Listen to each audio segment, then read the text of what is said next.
Sarah. So let's get started with the source filter theory. So I thought I would start with an overview of the vocal tract. The average male has a vocal tract that is 17 centimeters long. The vocal tract is an acoustic resonator because it's filled with air. And these air-filled cavities include the pharynx, the nasal cavity, and the oral cavity.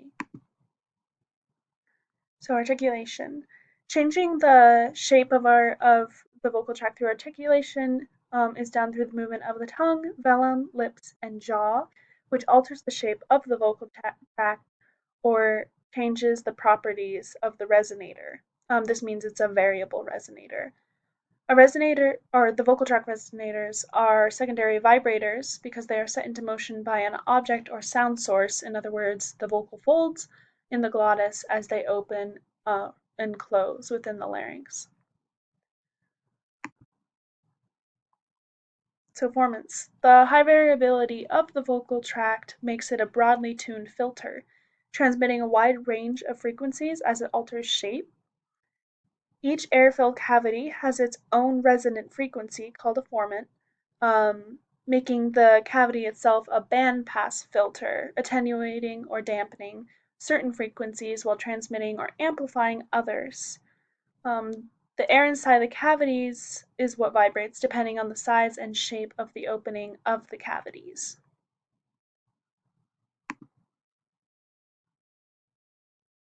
So as the valves of the cavities, which include the lips, the lingual or tongue valve, the velopharyngeal or velum, and the pharyngeal walls and the laryngeal valve or the vocal folds, which I don't believe are actually pictured. As they alter shape or constrict, the formants of these spaces also change.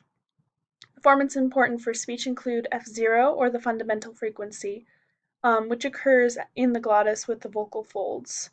Vibration. This is a complex periodic sound and it has to do with pitch. The vocal folds vibrate at multiple frequencies, which are called harmonics, and they're multiple integers of the fundamental pitch.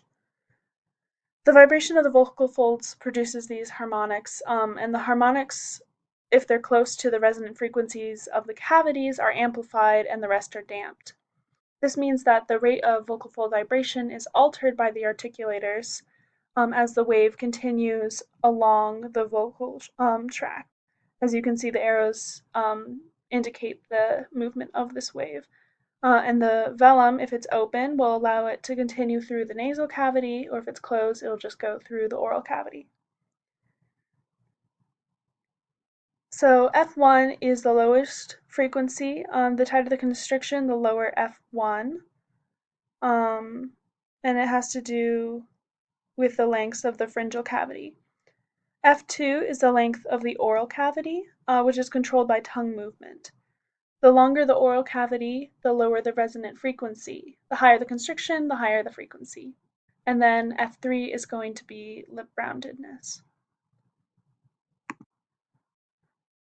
So in summary, source filter theory involves a source, which is in this case for us the vocal folds vibration, a filter, which is a transverse function of the valving of the airways, and an output, which is the sound that exits the lips. I've decided to describe the E vowel, which is a high front vowel. As you can see, it's listed on the vowel quadrilateral. So a forward tongue to produce this vowel means a bigger pharyngeal cavity, and therefore behind the tongue is larger. The pitch of the air in formant 1 or the pharyngeal cavity is low at, as you see here, 270 hertz. The space in front of the tongue is small, and the pitch in the air of formant 2 or the oral cavity is high.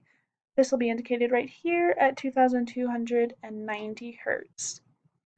The lips are spread or unrounded, making the vocal tract shorter than it would be if the lips were rounded. This means the pitch of the air in the vocal tracts will be higher overall, making the sound at 3010 hertz for formant 3.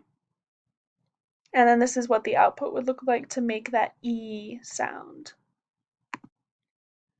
The consonant M um, is a little bit different because the lips are closed for bilabial closure, which sends the air out the nasal cavity as the uveal flap opens the nasal cavity or the velum and allows that airflow. The oral tract, formant 3, is completely closed off, like I said, because of the bilabial closure by the lips, and it creates dampening because the the creation of antiformants, which are then damped by the nasal cavity, lowering the overall sound of the output. Mm. Um, and the consonant of the output is an aperiodic wave, as you can sort of see on this diagram. It also sort of explains antiformants. All right, and there are my sources. I hope that was helpful.